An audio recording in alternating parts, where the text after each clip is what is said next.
Hey everybody, it's Master Gallengeist here, bringing you my review of the anime Sailor Moon Season 1 on Toonami Rewind. And I really enjoyed this one. It still brought back memories of when I would watch it when it first aired on Toonami. Now this one was different, because they started on May 31st, 2024. It was the Uncut Viz Media English dub, and that kind of changes up certain kind of aspects, but it had been so long since I had seen Sailor Moon originally that I didn't really notice much really big kind of seismic changes or episodes that I had not seen previously, so it was nice to kind of come in fresh and kind of see what was going on. Biggest kind of changes was like Usagi's name, Serena, and Mamoru versus Darren, and also the kind of relationships between certain kind of like generals within the Dark Kingdom. The four Heavenly Kings, mainly Kunzite and Zoisite, and what would kind of be going on with that. We got Jade and Nephrite as well. Let's see. But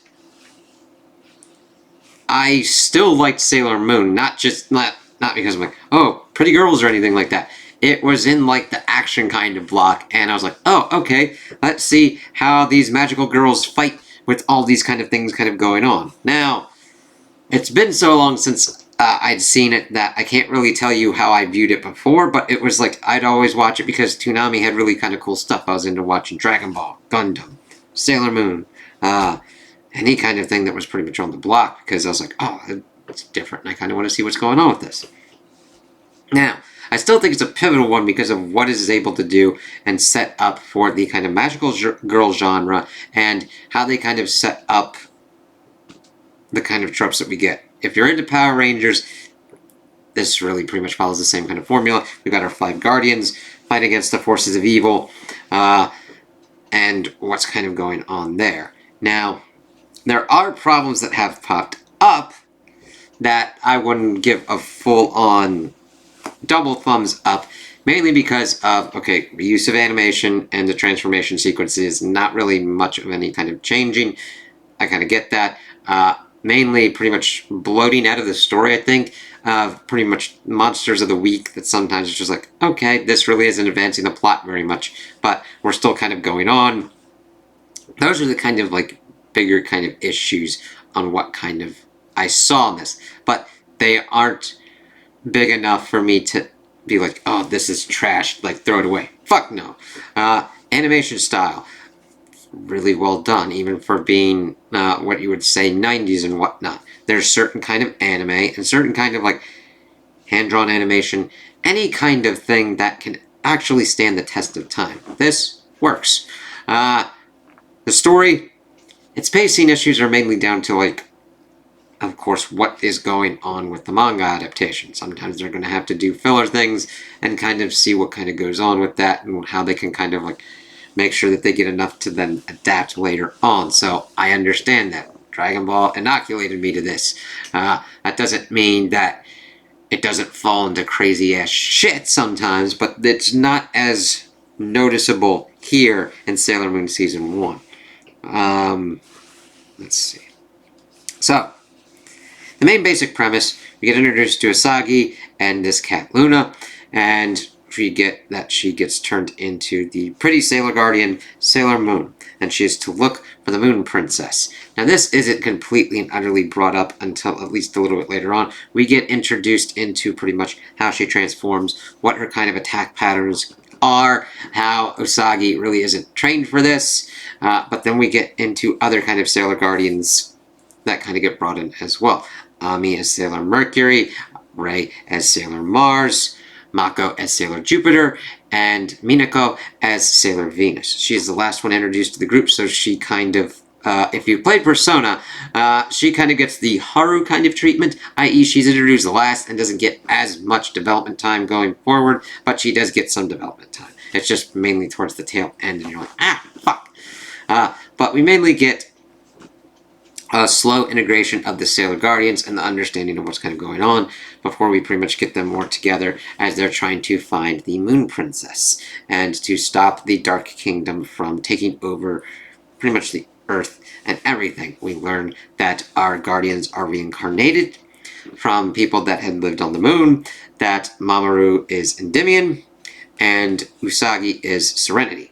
Her mother is also named Serenity, I believe, which is really kind of confusing. But she gets pretty much this wand and stick thing. They have to go for this pretty much silver crystal, which was broken into pieces and pretty much hidden in monsters that were reincarnated as various kind of people in the world. That pretty much takes up the bulk of the middle portion, as they need to stop the Dark Kingdom from getting the silver crystal to resurrect Queen Metalia, and Queen Beryl pretty much wants the power. We learned that she was there at the end and pretty much brainwashed people. And it was very, it really hit closer to home with everything that's kind of going on in the world of like, oh shit, just attack the moon because they're pretty much view themselves as gods. It's like, okay, because she pretty much is like, yeah, if you take their shit, you'll become longer lived as well. It's like, okay, and Metalia is more of this kind of background dark force, pretty much tried to like darken out the sun and shit. Pretty much darkness entity. We don't get as much development on that front. It's more along the lines of Beryl utilizing also brainwashing methods to get Endymion on her side, as we then get the kind of dark tuxedo mask kind of effect that goes on, because at first Tuxedo Mask is kind of a ally that will save Sailor Moon whenever, because he's the reincarnation of them being lovers. However, he is more looking for the silver crystal because he keeps having recurring dreams of Serenity telling him to find it, so he's kind of clashes with the Guardians, so there is precedent for this in the story, as we then get him turned mainly to the dark side through against his will. This, of course, vastly affects Usagi, and also Rei as well. She had started a romance with him, but then kind of gets shunted to the side, as it's like, Mamoru's like, why the fuck am I dealing with this? The thing is, we don't really deal that much with it. I'm like, that's kind of interesting. Can we deal with that? And then she pretty much latches onto this dude that pretty much apprenticed with her grandpa, who was also one of the reincarnated monsters. And to pretty much kind of like be with her. It's like, oh, okay. There's also some other kind of weird stuff that goes on, because Nephrite was trying to do something with, like, let me see. Haru's energy was kind of taken, and they kind of just let her be taken by Nephrite, and it kind of went a little bit weird. Then there's also this weird thing where Mako like threw an earring and had it again in the next scene. There are some funny things where like we had a Rhett Butler and more Gone with the Wind references with this cat. And then there was also the Katarina episode with Minako that was kind of weird. She was surprised that she was Sailor Venus, even though she had powers that were pretty much similar, and that her weakness was being tied up by energy butterflies. There's weird little things that pop up, but they don't overall break my enjoyment of kind of learning about these characters and seeing what's kind of going on. Because we also get introduced to Artemis, the other moon cat, as we had seen that we get pretty much the info dump of what happened, and that Usagi's mother, well, previous life mother, tried to save everyone, give them a better life and everything, utilizing the power of the silver crystal. Also doing the same thing with Luna and Artemis, kind of sending them in like capsules to Earth. But we see that Jadeite tries to do his energy kind of maneuvers at first, sending Monster of the Week, as he then gets his ass kicked, and then Queen Beryl's like, fuck you, die, bitch. Then we get Nephrite, him focusing more on certain kind of people, transforming them into monsters and pretty much extracting as much energy as possible. Which is interesting to see this and understand. It's like, okay, I'm not saying that this is like an allegory or a metaphor for like energy extraction or anything like that, but it's intriguing to see wide area, net effect kind of doing it, Nephrite being targeted and everything, Zoisite going more after the crystals at that point, and Kunzite pretty much being linked up with that as well. Also getting the thing that him and Zoisite were lovers through a dialogue thing, because it was pretty much telegraphed in the previous kind of dubbing, but of course they wouldn't go anything with that. And then also when other Sailor Guardians are introduced, they had a relationship as well that was completely like fucked over in how dubbed and censored it was. So it is nice to actually get a more uncut version and an actual truer version to what's kind of going on. Again, since it's been a while since I've heard the original dub, I did not really have much of a clashing kind of effect for what was kind of going on here. Now, it's also because media preservation nowadays is complete and utter horse and dog shit to get worse and worse as everything moves more to streaming of you will own nothing and like it, bitch. Because otherwise, I would have liked to have had more of a copy on hand to listen to them. But the thing is, I've got like decades at this point of disconnect, so it didn't really affect me that much. And I'm like, yeah, I liked pretty much all the kind of voice casting that we were getting. It was just mainly getting used to the actual naming of Usagi and Mamoru versus like Serena and Darien. I was like, okay. Now, I hope that they do the rest of the seasons. I don't know if they will. Because I really like the idea of them doing a Toonami Rewind and doing it on Fridays. Pretty much going for the premiere action kind of blocks. But I also like the Toonami on Saturdays. Though I think at a certain kind of point, I think the biggest kind of issue at this point, barring pretty much having an anime channel or whatnot, which I think would do pretty well, is that the anime streaming service has locked down licensing rights to pretty much all get out.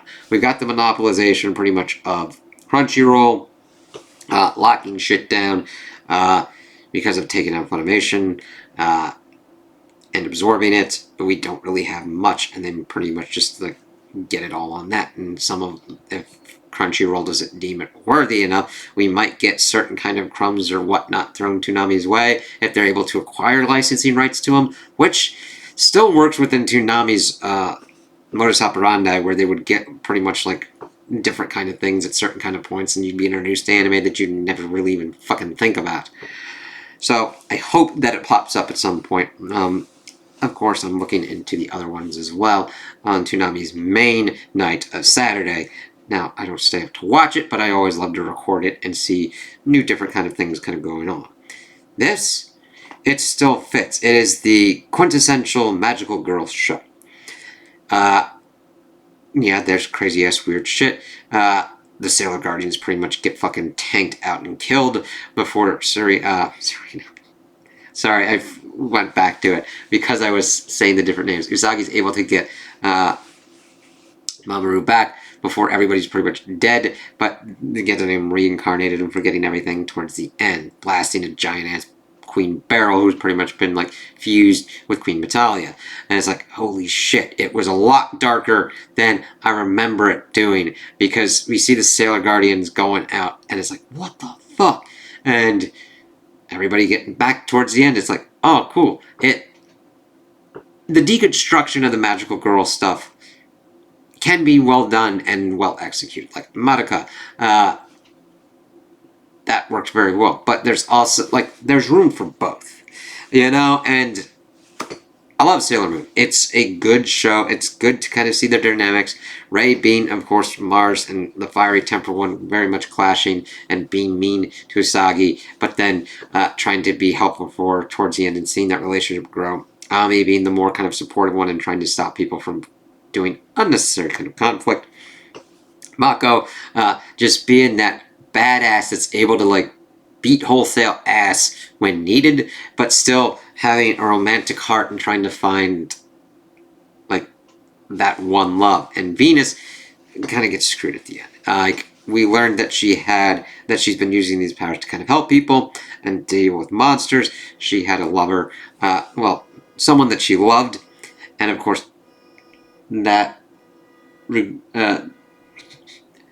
person that she had a crush on someone else, and her kind of dealing with it. She kind of gets the short shrift. I want more of it to kind of explore her more. Sorry about that. Things are going completely utterly nutty-doo-dah. Oh, hell, outside. Now, even though they did reuse some kind of assets and stuff, there was a lot of interesting, cool animation styles going on. Monster designs, I mean, the fucking sailor outfits and costume designs for each one, because even though you have your base of what we have with Sailor Moon, they're different for each Sailor Guardian, which I'm glad they're able to do. And it's hard to do that with keeping a uniformity of the uniform, but still having accents that are different, like having certain shoes versus boots for certain kind of characters and whatnot. It showed thought going into it, and it's well done. And I love how the animation style kind of changes up a little bit in certain kind of regards, having a kind of more fluid style sometimes, and going sometimes a little bit more chibi in certain kind of instances, and how their expressions are done, mainly in regards to Usagi. It is kind of weird when you have the age gap between Usagi and Mamoru, though. And it's like, he's like in college, she's like in middle school, 14-ish. It's like, what the fuck? Now, when I was watching this back in the day, I'm like, okay, middle school, I didn't understand, like, the age difference, because it wasn't something that was really brought to your attention that much. But once you start kind of, like, paying more of attention and focusing more on the entire aspect, because I was like, okay, let's see what adventures and problems that Sailor Moon has to deal with this week. And then you're, like, picking up on other kind of stuff, and you're like, oh, shit, what the fuck? And seeing what's kind of going on, you're like, oh. So I would definitely recommend it. Sometimes you will get a show that you really loved as a kid, and you apply this kind of more different... You don't have to go completely critical and be like, everything is shit. I don't advocate for that, even though I'm a reviewer, and I like to review things and look at certain things critically. Sometimes you don't have to go completely critical on a certain thing, but you can be like, what the fuck? Look at it, see what goes on, and try and keep yourself in a balanced kind of state of mind. Be like, this gave me something at a certain kind of point, and that was worth value. And continue that forward. Even though you're like, this wasn't as good as I remembered, but it's not as bad as people can be saying. There is that kind of balancing aspect of what kind of goes on. But I would definitely recommend, like, looking back into this. I am going to look into other kind of adaptations for Sailor Moon, because, I mean, it's the GOAT of magical girl shows, and I like to look at all different kinds of anime, stories, everything like that. I tend to go more towards fantasy, sci-fi, all different kinds of things, but I like exploring them and just being pigeonholed because, oh, this is supposed to be for girls, this is supposed to be for boys and whatnot. Thing is, when I was doing Toonami, me and my sister were like, yeah, let's look at this stuff. And we had fun with all different kinds of shows. And I didn't care if it focused on girls or boys or whatnot. I cared about the characters and what was kind of going on. And that's what Sailor Moon brought. And I'm like, yeah, cool. I had it standing up with Gundam Wing and Dragon Ball and Naruto and all the rest of the shows that they would bring on the block. And I'm like, yeah, just see it and see what kind of goes on. So I always like exploring these different kind of things, because there's a vast array of things, like stories that are going to be told throughout all different kinds of avenues. And anime does a lot of stuff that, like, you get a lot of content that you have to kind of dig through to kind of see. Now, certain kind of genres get more focuses throughout certain kind of years, decades of what goes on. That's where you got your isekai and all that kind of stuff going on, shit going on. But always kind of see, and sometimes try and figure out why certain ones are like those GOAT pillars. Why you got your shonens that are like your Dragon Balls, your Narutos, your Bleaches, anything like that. Why people put Sailor Moon on such a high pedestal and such a kind of example for the magical girl genre. And it's cool to watch this again and be like, you know what? There might be some problems that I'm able to notice now, but it does not kill my enjoyment of it. And I get more of an appreciation for these characters and what they were able to accomplish in this adaptation.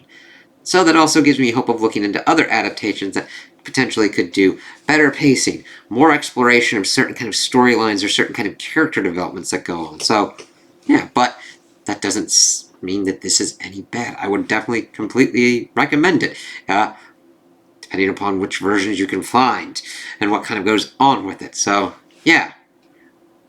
And it's got a fucking banging opening and a banging ending. Like, opening part and ending part. Like, it's, because even though I don't go into too much on certain kind of anime reviews, because it depends upon what I'm kind of like digging through and going through in the show. I mean, it's recognizable, like, she's the one named Sailor Moon kind of shit. Now, even though they have the Japanese version in this rewind one, it's still like, oh yeah, it's still, and what they're going through at the end, it just, when those parts hit, they complete the package. And that, you kind of have to talk about all that kind of stuff. Voice acting, animation, how you get into the show and get yourself pumped up. Dragon Ball had a lot of good stuff with that. How you kind of come down with the episode and the parts and everything. And how sound design and how you kind of go through with everything. It's... You gotta take those into effect because they do have an effect on you. Now, how big or small that is, it kind of depends. And it also depends upon what you're watching and who's watching it as well. But I would definitely recommend this, and I still love it. So those are my opinions on the anime. Tell me what you guys think in the comments below. If you liked it, if you didn't like it, if you agree with me, if you disagree with me. Also, like and subscribe, and I hope you have a good day.